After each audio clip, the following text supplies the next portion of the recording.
All glories to the assembled devotees. All glories to Shri Shri Guru and Gauranga. All glories to Srila Prabhupada.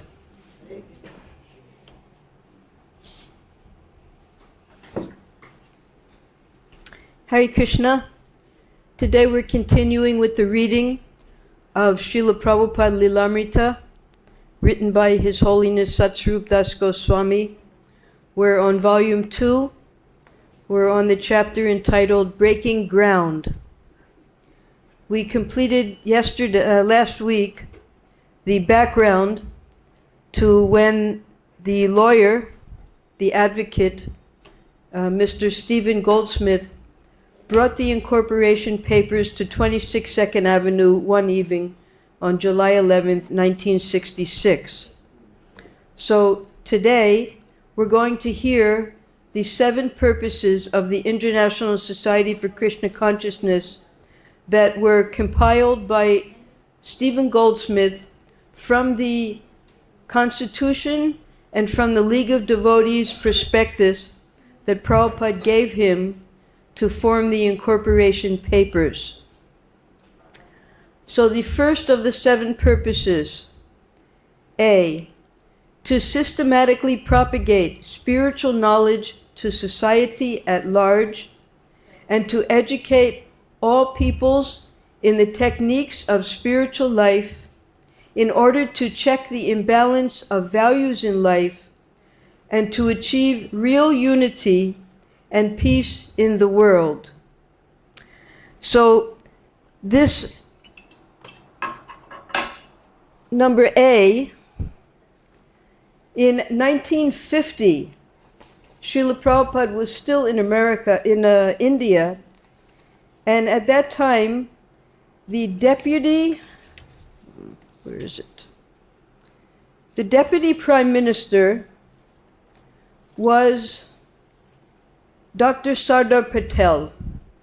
And Srila Prabhupada wrote a letter to Dr. Sardar Patel describing to him how he felt that advancement in spiritual life would help the country. And Prabhupada's phase 1 then was to propagate the holy names and the holy books. So this is the systematic propagation by chanting Hare Krishna through Sankirtan and by producing books, publishing books, which was Prabhupada's foremost concern, to print books and to distribute them. That was Prabhupada's phase 1. Phase 2 was to establish temples and deities. So Prabhupada, now it's 1966 in America, Prabhupada did not yet establish any temple or any deities. He was concerned with the holy names and the holy books, which was phase 1.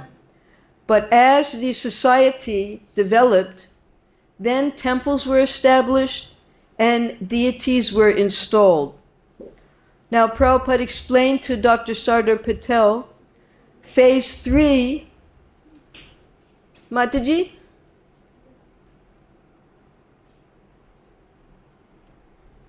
Phase 3 is initiation and congregation. And this is the dissemination of the philosophy so that it goes from just within a small temple into the entire congregation of devotees. This is where we are now in our Krishna Consciousness Society. Most devotees do not live in the temples. They're congregational, meaning they'll come to the temple for worship, for service, but they have their life outside, they have their families, they have their responsibilities. They might have taken initiation, they might have taken their vows, but in general, millions and millions of devotees are congregational members who take the temples to be their center of spiritual life. Now, after the establishment of first the holy names, the holy books, the temples, the deities, initiation, and then the congregation, phase 4. Phase 4 is natural life. And this is what Srila Prabhupada described this, at the very end of his life, he wanted to establish. Natural life means becoming self-sufficient in our spiritual life so that we can live on the land, we can grow our own food, we can build our own houses. We don't have to depend on modern technology, no tractors, nothing like that. We live with the cows, and the cows are our economic basis. So Prabhupada understood that he had only done 50% of his work before he left, because the other 50% was to establish these self-sufficient centers or farms for natural life. So this first principle in the incorporation papers, that is a synopsis of these 4 principles that Prabhupada explained to Dr. Patel. Number B, to propagate a consciousness of Krishna as it is revealed in the Bhagavad Gita and Srimad Bhagavatam. So Prabhupada has often said that the Bhagavad Gita is the ABCs of spiritual life. It's a preliminary. In 700 verses, Krishna, at the time of intense struggle, his disciple Arjuna, he gave him spiritual knowledge. And those ABCs we have to study every single day. Then the Srimad Bhagavatam, that's the graduate study, 18,000 slokas, where we read about the different incarnations of the Lord, the different devotees and their struggles to carry out Krishna consciousness in their life. So this is the basis of the propagation of Krishna consciousness, these 2 books. C, to bring the members of the society together with each other and nearer to Krishna, the prime entity, thus to develop the idea within the members and humanity at large that each soul is part and parcel of the quality of Godhead, Krishna. So this is exactly what Krishna explains to Arjuna in the Bhagavad Gita, Mama Evangsa Jiva Loke Jiva Bhuta Sanatana, how we're all parts and parcels of Krishna, but we're struggling. There's sangharsh, there's struggle in this material world because of the mind and the senses. And when we understand that we're part and parcel of Krishna, then our life becomes peaceful. So this, by studying the Bhagavad Gita, by studying the Srimad Bhagavatam, we come to develop this idea within the members of the society that we are all part and parcel of Krishna. D, to teach and encourage the Sankirtan movement, congregational chanting of the holy name of God, as revealed in the teachings of Lord Sri Chaitanya Mahaprabhu. So there's japa, there's kirtan, and there's sankirtan. So japa we do individually. And japa, that's we're speaking and we're hearing. Japa should be done peacefully, quietly, so that we can hear our own chanting. And that's for our own personal purification and benefit. And then there's kirtan in the temples, just as we have our 24-hour kirtan here. Anyone can come to the temple and engage in kirtan, take darshan of the deities, engage all of their senses in the service of the Lord. Kirtan is within the temple. And then there is sankirtan. That is when this kirtan is taken out to the public. And this is specifically what Lord Chaitanya was preaching and what Srila Prabhupada carried to the Western countries. In the very early days of ISKCON, we would have our morning and evening classes, and all day we would be out on Sankirtan with the Harinam party, going to different places in the big cities, and simply standing, dancing, chanting, inviting people to come to the temple. We had in those days Bhagavad Gita, the Back to Godhead magazine. That was all we were distributing on the streets.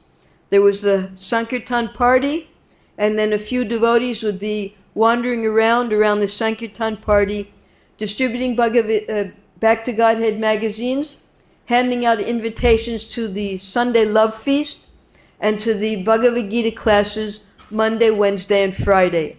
And that is how most of Prabhupada's disciples joined the Sankirtan movement, by seeing the devotees on the street, getting an invitation, coming to the temple, and eventually by associating with the devotees, becoming serious about taking up the process of Krishna consciousness. So this Sankirtan movement is essential for bringing about the change in the society by taking the holy names out for the public to hear, the Nagar Sankirtan. E, to erect for the members and for society at large a holy place of transcendental pastimes dedicated to the personality of Krishna. Now you'll see these pictures that we picked up. Most of them are in India. One is our Temple of Vedic Planetarium in Mayapur. That's taken, Prabhupada got the land 1970, 1971.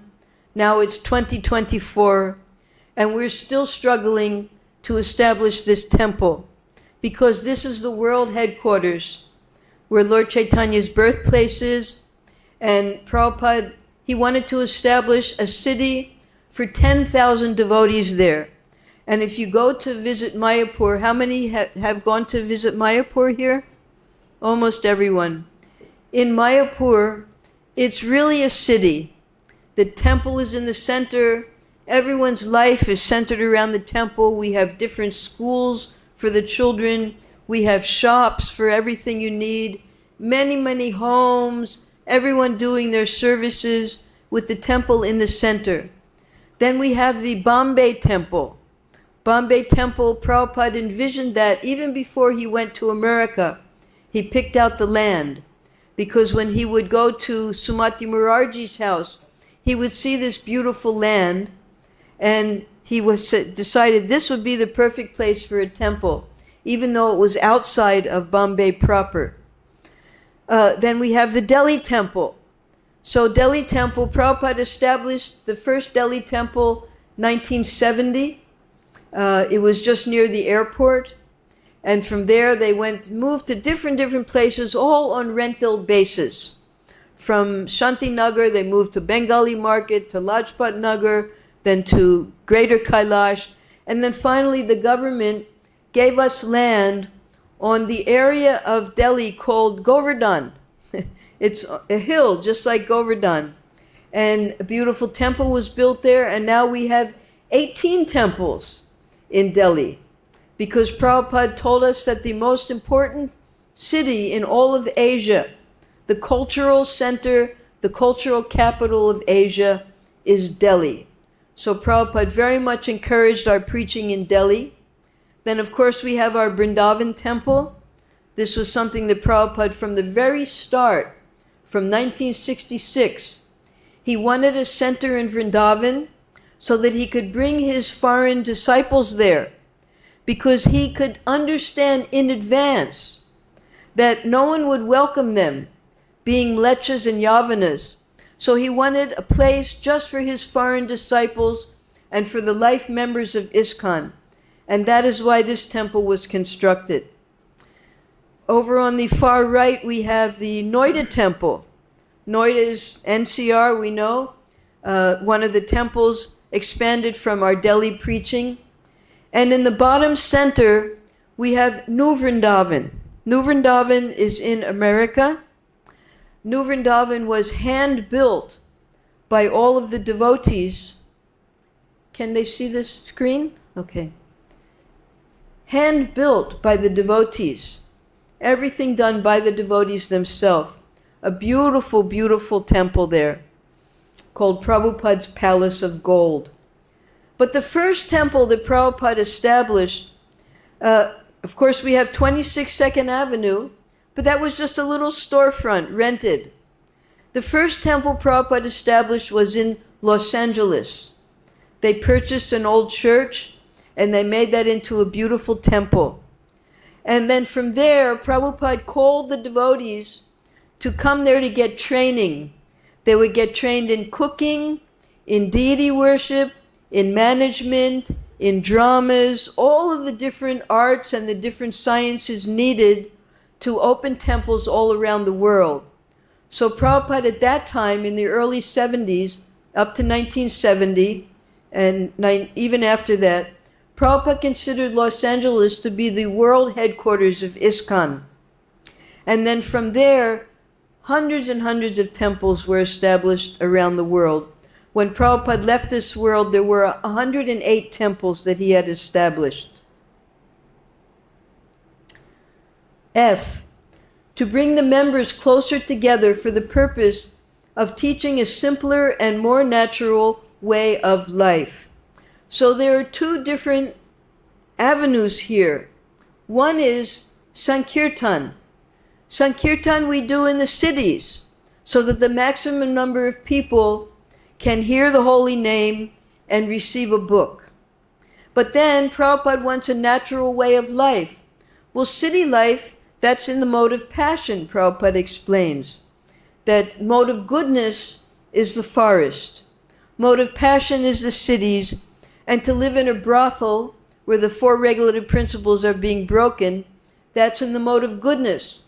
So how are we going to have a natural way of life while we're in the cities establishing temples and going on Sankirtan every day?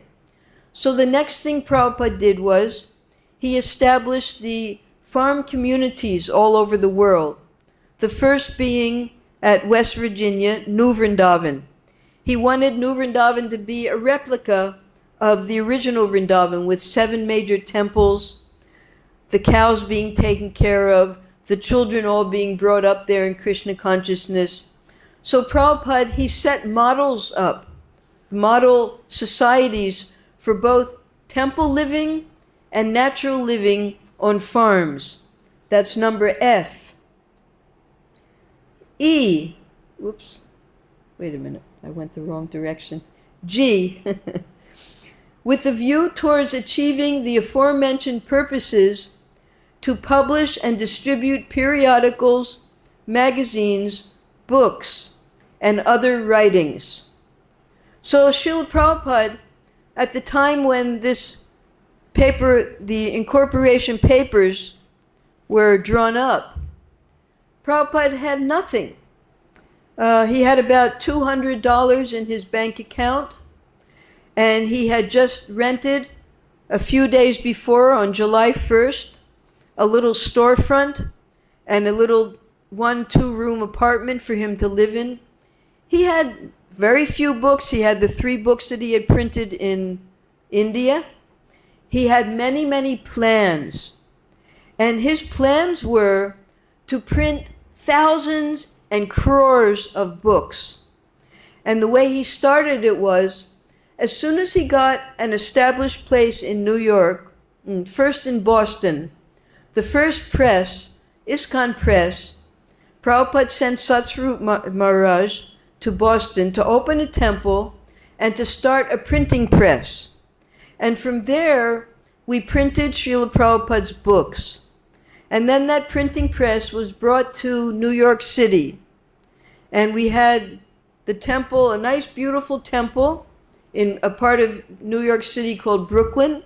And just 2 blocks away, we had a whole printing press where we did the editing, the layout, the photography, the printing, the collating, the binding. Everything was done in-house by the devotees themselves. And then from there, in 1975, they built a beautiful, they established the beautiful Bhaktivedanta Book Trust in Los Angeles.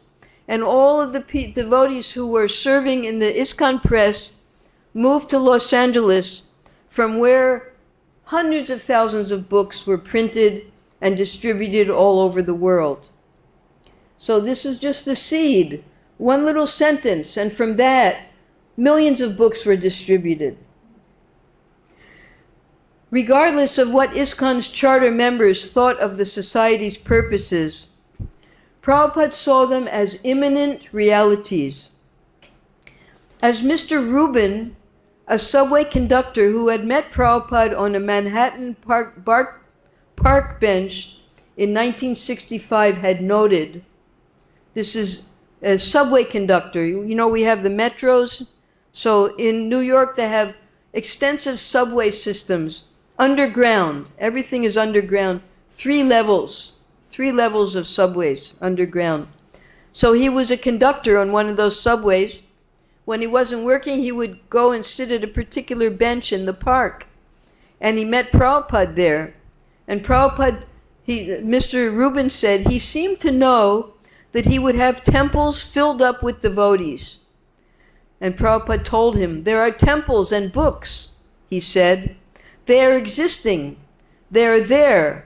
But the time is separating us from them. So Mr. Rubin was just one little person in New York City. But it so happens that many years later, the architect of our temple here, and the architect who built Prabhupada's Samadhi, the Pushpa Samadhi, the Bombay Temple, and our Hyderabad Temple, his name was Surabi Swami. He was visiting Canada, and he met Mr. Rubin, and he interviewed him. So this is what Surabi, the conversation between Surabi Swami and Mr. Rubin in Vancouver. Surabi Swami met a man in the Vancouver temple who met Prabhupada on a park bench in 1965 in Prabhupada's first days in New York. There must have been hundreds and thousands who contacted Prabhupada in the same way, and certainly their lives are benefited more by that association than by any other event in their lives. Surabi Swami, so how did you meet him? He approached you or you approached him? Mr. Rubin says, well, I sat on the bench with him because I saw that he had a dhoti. I know now, but I didn't know what it was then. But a quite unusual dress. And I usually sat on that bench that he sat on like that. And then he had a special quality about him that was very dignified. Surabi Swami, he asked, was he sitting straight? Man, oh yes. And he was a very old man. And I didn't speak right to him right along. But then I didn't think he would speak English the way he dressed. Yet he spoke very nice English, very well English. Surabi Swami, so what did he tell you? Did you start to speak to him, or he spoke to you first? Mr. Rubin, well, I actually spoke to him.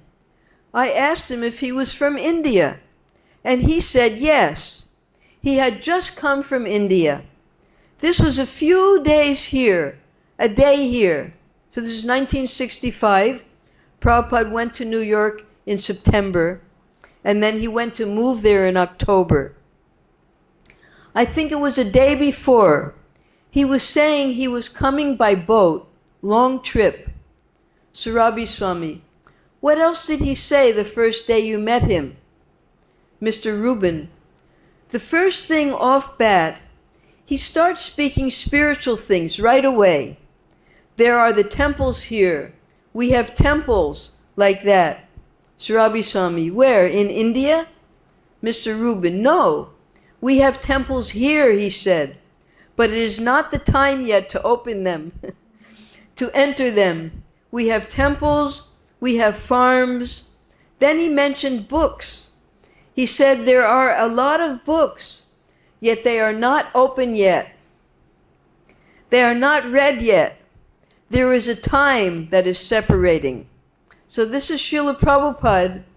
He foresaw the success of his International Society for Krishna Consciousness in 1965, before he was able to start any of his preaching work. Surabi Swami, he mentioned books, he mentioned farms, he mentioned temples. Man, Temples, books, farms. I think that's it. He kept on mentioning more to that effect. So these are the exact same principles that Prabhupada put into his incorporation points. So now there'll be everything that we're reading today is directly from the Lilamrita. There was nothing extra added, but there was one important thing that I wanted to share with you. Let me try to find it. Mukunda Goswami, he wrote a book called Miracle on 2nd Avenue, and he was one of the original trustees. So, just a second. Yes. This is what Mukunda Goswami wrote. He was Michael Green at the time. Michael Grant, excuse me. One early, for me, morning, because Michael Grant, he was a musician. He used to play in a club all night. He would get home around 2 o'clock and go to sleep. So one early morning in July of 1966, I was awakened and asked to sign papers pertaining to the incorporation of ISKCON. As a U.S. citizen and resident, my signature appeared to be necessary. So I rather perfunctorily signed the document, thinking at the time it was a sort of flight of fancy of Srila Prabhupada's. Later, I was instrumental in getting ISKCON incorporated in the state of California, in the U.S., as well as in England and in India.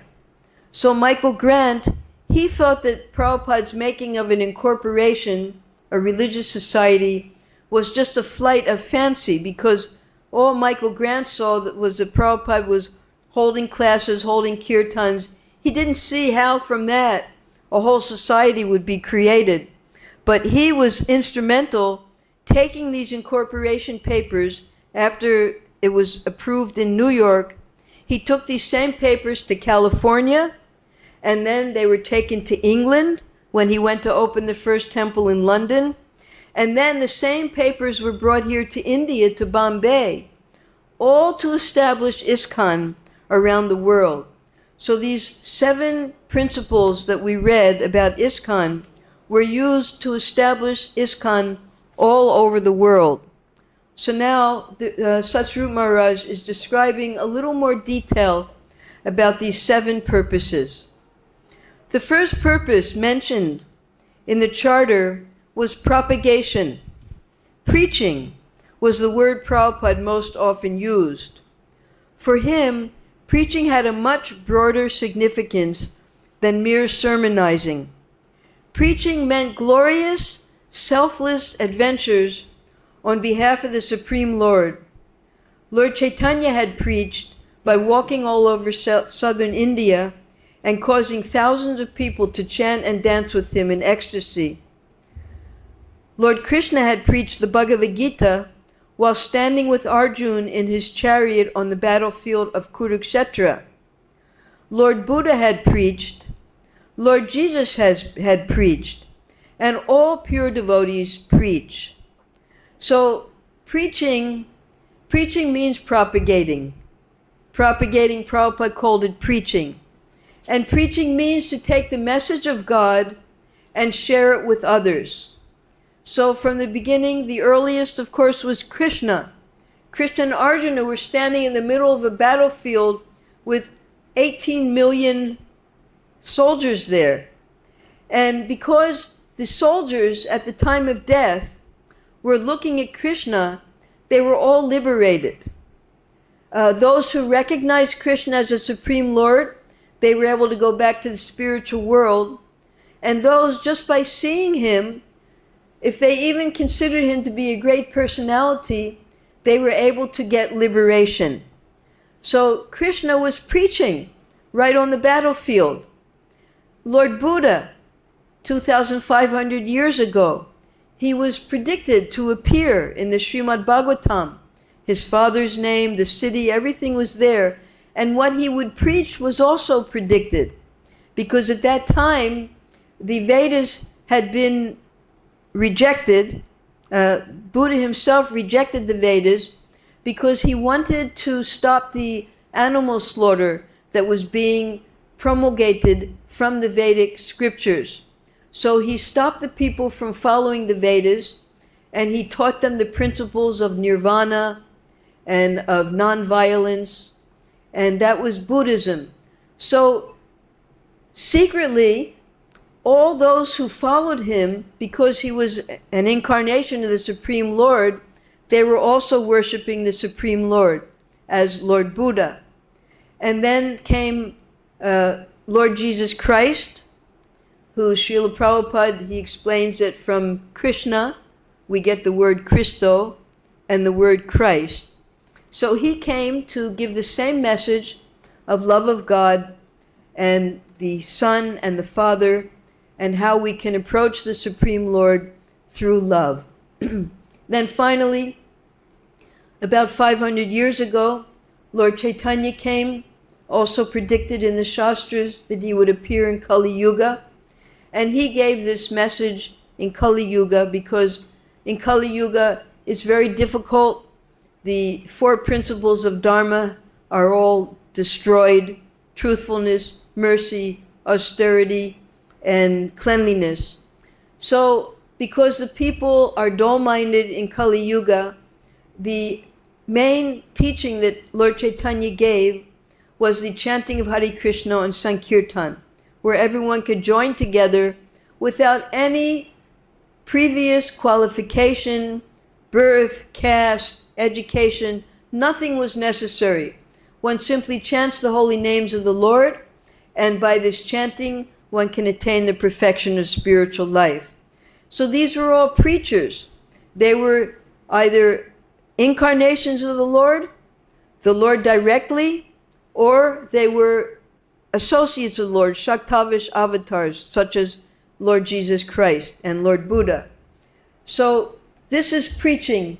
Nowadays, because preaching has an unpleasant connotation in the Western countries, sometimes it's called outreach. Outreach means when you're taking the knowledge, you're reaching out to others to give them that knowledge.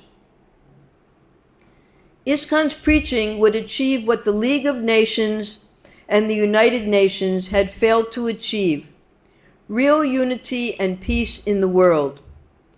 ISKCON workers would bring peace to a world deeply afflicted by materialism and strife. They would systematically propagate spiritual knowledge, which is one of the purposes. Knowledge of the non-sectarian science of God. It was not that a new religion was being born in July of 1966. Rather, the eternal preaching of Godhead, known as Sankirtan, was being transplanted from east to west. So we have an ideal example of this, how real unity and peace in the world is established through Sankirtan and the principles of ISKCON. Right now, there are many wars going on in the world, but the two major wars, Ukraine and Russia. So the devotees are in Ukraine. They're all chanting Hare Krishna. They have the temples. The devotees are in Russia. They're all chanting Hare Krishna, distributing books. And they're here in Vrindavan, both Ukrainians and Russians, living together very peacefully. Because this has nothing to do with national, political, or any type of secular discrimination. Everyone can become a devotee. And then we have the war going on in the Arab countries between Israel and the Muslim countries. Every day, the Israeli devotees are writing to us, please, we need books. We need books, please send the books. But unfortunately, the post is not going to Israel now because of all the bombing going on. But they desperately need books. At the same time, in the Muslim countries, we're distributing books. There's so many hundreds and thousands of devotees in Pakistan, in Dubai, in Qatar, in Abu Dhabi, everywhere in the Muslim countries. They're also distributing Srila Prabhupada's books in the Arabic language. And in Israel, they're distributing Prabhupada's books in the Hebrew language. So all of these differences between countries, between religions, between different sects of different religions, it has nothing to do with pure love of God. Everyone can become a devotee, no matter where they're born, no matter what their background is, no matter what their education is. And that's why the League of Nations and the United Nations, to this day, the United Nations has not been able to solve these wars going on. Because in order to have peace, we have the peace formula in the Bhagavad Gita. We have to see the Supreme Lord as the owner of everything, the proprietor of everything, and our best friend. And when we see the Supreme Lord as our Father, then all of us become one family, and there's no reason for any fighting anymore. So that's the real peace formula. And this is why it says here that real unity and peace in the world. The society's members would join together, and by hearing the teachings of Bhagavad Gita and Srimad Bhagavatam, and by chanting the Hare Krishna mantra, they would come to realize that each was a spirit soul, eternally related to Krishna, the Supreme Personality of Godhead. They would then preach this to humanity at large, especially through Sankirtan, the chanting of the holy name of God. So we have now, all over the world, Rath Yatra, Lord Jagannath's Rath Yatra. In so many countries, the Rath Yatra is being performed, where Lord Jagannath comes out of his temple, and everyone can take part in the procession of Rath Yatra. They can pull the ropes, they can chant Hare Krishna, they get prasadam. And in the countries where it's not permitted, they also have Rath Yatra. They rent a big hall, and secretly, within that hall, they have a Rath Yatra and they take it around the hall. And all the devotees take part in Rath Yatra. So this Sankirtan, even in the most difficult of situations, can still be carried on, because we're all spirit soul, and everyone around the world has an eternal relationship with Krishna. And by hearing the holy name, by associating with devotees, and by reading the books, Bhagavad Gita and Srimad Bhagavatam in particular, they can reawaken their relationship with Krishna and perfect their lives. ISKCON would also erect a holy place of transcendental pastimes dedicated to the personality of Krishna. So that was one of the purposes. Was this something beyond the storefront at 26 2nd Avenue? Yes, certainly. He never thought small, Srila Prabhupada. He seemed to know that he would have temples filled up with devotees. Now you look at our temples, we saw at Kartik time, we couldn't even get into the temple to have darshan at Mangalarti time. So many hundreds and thousands of devotees are flocking to the temples now. We need many, many temples. We need hundreds of more temples than what we have. And each one of us, if we take this Krishna consciousness seriously, we can each go out and accomplish what Srila Prabhupada accomplished. This is how Prabhupada trained his early devotees. We had a temple, and then as soon as we learned the philosophy, he would send us out to open up another temple. And in that way, one after another, every country, temples were established. So all of us have that capability.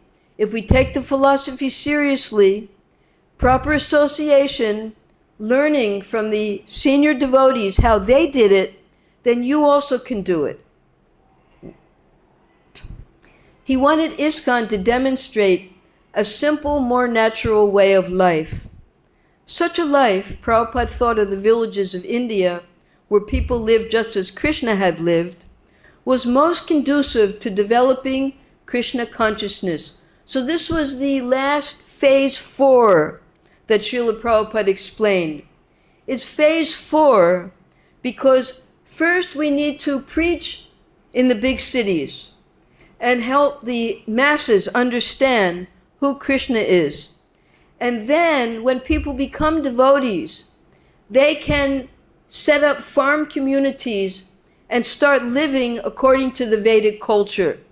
They can become Vaishyas, they become Kshatriyas, they become Brahmins, and set up a whole society according to the Vedic principles. And that happened just at the end of the first one was New Vrindavan, and then from there, like for instance, these pictures are all taken from one of our other communities in America called Lynchburg, Tennessee. And many of these communities were started around the world. In Europe they were started, they had them in Italy, they had them in France, and in America there were several. But the problem is that the devotees are not accustomed to working hard. Because when you live on a farm, you have to grow your own food, you have to take care of the cows, you have to milk the cows, and you have to live in a very simple manner. So most of the devotees who joined, they were from the cities. So although philosophically they wanted to establish these centers, we have one center in Gita Nagari. Have you ever been to Gita Nagari? Yes. So Gita Nagari this was the last place that Srila Prabhupada wanted to visit. When Prabhupada could not even sit up by himself anymore, when he hadn't eaten for months, he decided to go back to America because he wanted to establish the farm community at Gita Nagari. Because he wanted a model community that all of the devotees could emulate in their temples, so that from the city temple they could span out and make a model farm community. And that was where Prabhupada was headed. When Prabhupada left Vrindavan in August of 1977, he was going first to London to see all of his disciples in London and to enthuse them. And all the devotees came from all over Europe to see Prabhupada. And then he was planning to go to New York, and from New York to go to Gita Nagari. But Srila Prabhupada fell too ill in London, and he couldn't take that flight to New York. So he had to come back. He didn't come directly back to Vrindavan. He first came to Bombay because he wanted to make sure that he would keep his promise to Radha Rasa Bihari. Prabhupada carried a picture of Radha Rasa Bihari with him wherever he went, because when Prabhupada established Radha Rasa Bihari in Juhu, and they just had a little jhompri, a little shack that they lived in, he promised them that I will build you a beautiful temple. So Prabhupada, when he came back to India, he knew he was coming back to leave his body. But before he left his body, he went to Bombay to try to open that temple before he returned to Vrindavan. But Sarabi Swami explained to him it just was not possible to open the temple yet. So then, reluctantly, Prabhupada returned here to Vrindavan and left this world in 1977. So Prabhupada, he felt that he had not fully established all of his purposes because he had not yet set up these self-sufficient farm communities, which actually the people, the devotees, could live according to the Vedic principles. And all of the 6 of these purposes would be achieved by the 7th. ISKCON would publish and distribute literature. This was a special instruction Srila Bhaktisiddhanta Saraswati Thakur had given to Srila Prabhupada. He had specifically told him one day in 1932 at Radhakund in Vrindavan, if you ever get any money, publish books. So this is our Bhaktivedanta Book Trust in Los Angeles in the 1970s. It was a big building. Everything was done under one roof. All of the editing, all of the layout. It was all computerized at that time. The typing from Prabhupada's tapes. and then the books were printed, and then they were sent out in big trucks to all the temples. And 1932, Srila Bhaktisiddhanta Saraswati, because Prabhupada was still in Grihastha life at that time, he brought his son with him, and they went to see Srila Bhaktisiddhanta Saraswati at Radhakund. And Srila Bhaktisiddhanta Saraswati Thakur, he confided in Prabhupada that now we have this beautiful marble temple in Calcutta, but everyone is fighting over which room they will stay in. Everyone wants the nicest rooms. And he told Prabhupada, if I could sell all the marble and use that money to print books, that would be better than having this temple. So he told Prabhupada then, if you ever get money, publish books. So Prabhupada took that instruction to heart. And he explained that he never tried to establish huge temples. His real purpose was to publish books. And that was why every night Prabhupada would sleep only 2 hours. He would get up at 1 o'clock in the morning, and from 1 o'clock to 4 o'clock, Srila Prabhupada, he was dictating his books, because he followed the instruction given to him by his spiritual master. If you ever get money, publish books. And all of the programs that Prabhupada established, for instance, our life membership program, 50% was to go to our temple fund, 50% was to go to our book printing. So Prabhupada always kept this instruction in mind.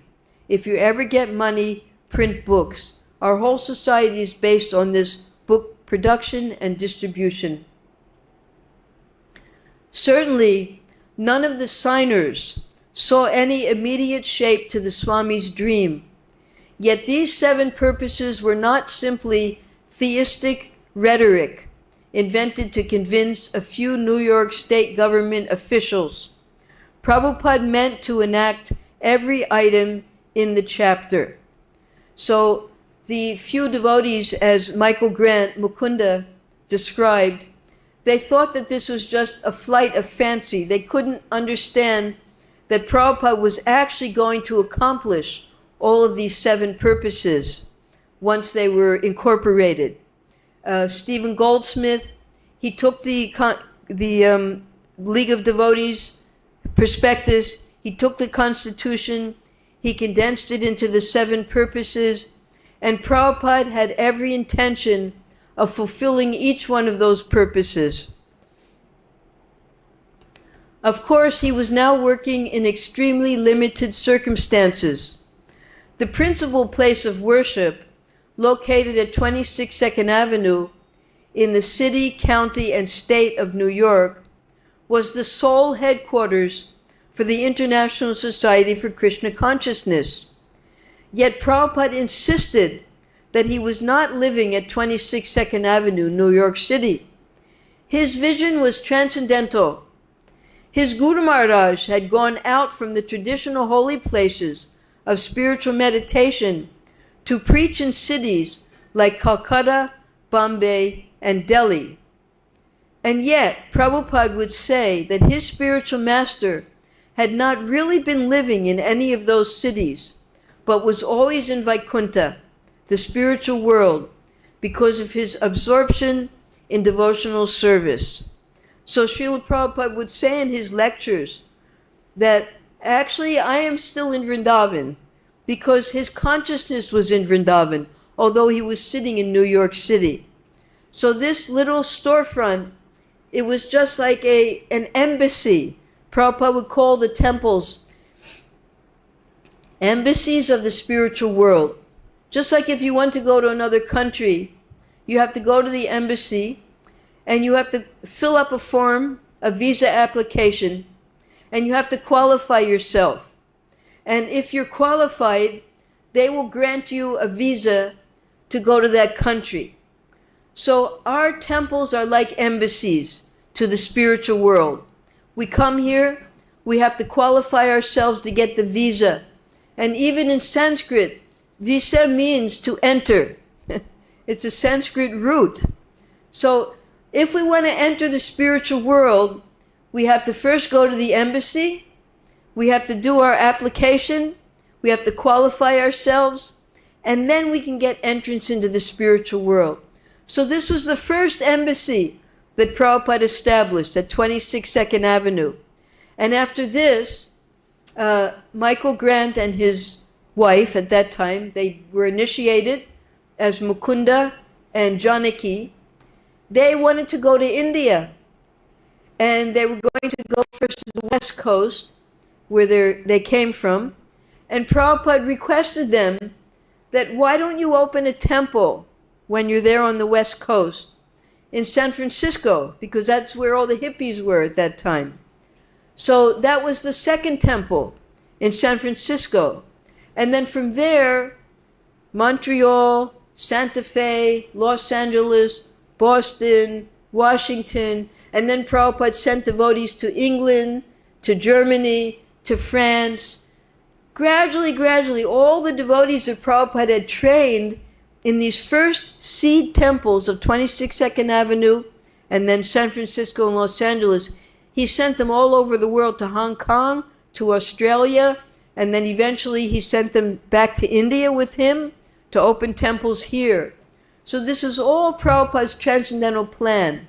Srila Bhaktisiddhanta Saraswati Thakur, he opened 64 mutts all over India and also in Burma, in Germany, and in the UK. He was the first to take Krishna consciousness out of America, out of India, to establish temples. His father, Srila Bhaktivinoda Thakur, was the first to send books out of India. He sent them to England, he sent them to Germany, he sent them to Canada, and other places as well.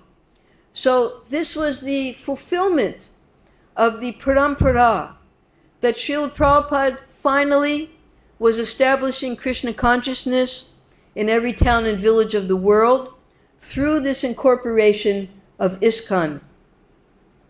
Similarly, the place of worship, 26 Second Avenue, was not a New York storefront, a former curiosity shop. The storefront and the apartment had been spiritualized and were now a transcendental haven. Society at large could come here, the whole world could take shelter here, regardless of race or religion.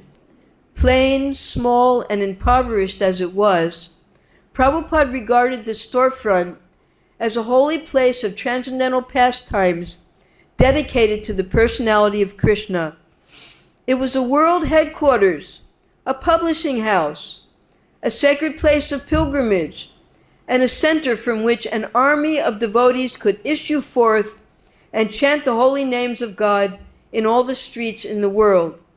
The entire universe could receive Krishna consciousness from the International Society for Krishna Consciousness, which was beginning here. So here, Satsvarup Maharaj says it was a world headquarters. Well, that's because it was the only center at the time. It was a publishing house. That's because we'll read in the coming chapters, Prabhupada wanted to reestablish the Back to Godhead magazine. So he went to another part of New York and he bought 2 mimeograph machines. Mimeograph is like Xerox. And he started the Back to Godhead magazine again with the help of his disciples, Gargamuni and Rai Ram. And they would publish the book right in the storefront. They were doing all the publishing of the books. And a sacred place of pilgrimage.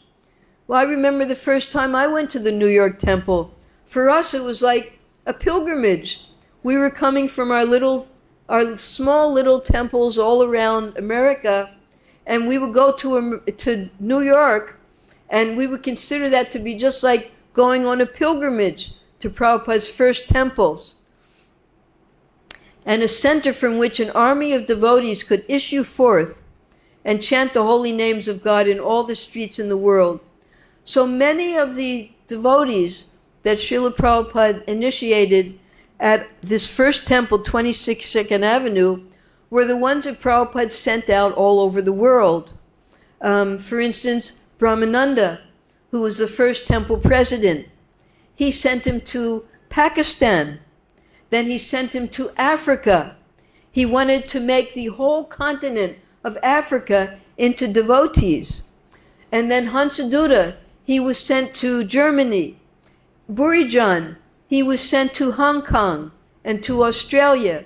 So many of these early devotees were the ones who were sent out all over the world to establish Krishna consciousness.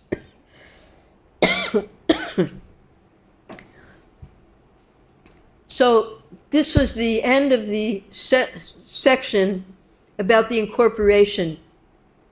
And now Satsvarupa Maharaj is going into more detail about the particular devotees who joined at that time, so we can get to know them, because they did a lot of service for Srila Prabhupada in the coming years. In Keith, Prabhupada had a serious follower. Within a week of their meeting, Keith had moved out of the Mott Street apartment and was living with Prabhupada. He still dressed in his ragged denim shorts and t-shirt, but he began to do all the Swami's shopping and cooking. While in India, Keith had learned some of the etiquette of reverence toward a holy man and the principles of discipleship. His friends watched him curiously as he dedicated himself to the Swami. So Keith was one of the roommates of Howard Wheeler. Howard Wheeler was the first devotee from their group to meet Prabhupada. He was walking down Houston Street. Prabhupada was walking this way. They met, and Keith and Howard had just come from India. They had gone there looking for a guru, and they were unsuccessful. So now they were back in New York City. They had rented an apartment for the three friends, Wally, Keith, and Howard. So Howard became Hayagriva, Keith became Kirtanananda, and Wally became Umapati. And they were all sent out by Prabhupada to make temples. So Howard and Keith, they established New Vrindavan. And then Wally, he went to France to establish the temple there. So this is the very beginning, before the initiations, when Howard had just met Prabhupada, and Prabhupada showed him the 26 Second Avenue temple and asked him, please bring your friends here to my Monday, Wednesday, and Friday Bhagavad Gita classes. And Howard promised him, yes, I'll bring my friends. So he brought his friends, and amongst the three of them, Keith, who had just come from India and had learned etiquette about how to treat a saintly person, he became the most dedicated and moved right in with Srila Prabhupada and learned the cooking from Prabhupada. I remember when I first met Keith, or Kirtanananda, he had come to our temple, and I asked him, please, could you teach me how to make samosas? Because we didn't know so many things. So he showed me how Prabhupada taught him how to make samosas. So all of these arts are coming in parampara. Prabhupada taught particular devotees, and from those devotees, we all learned all of those arts that are still being practiced by worshiping their lordships in our temples today. So now it's 6:30, and we'll continue next week about Prabhupada teaching Keith how to cook. Hare Krishna. Jai.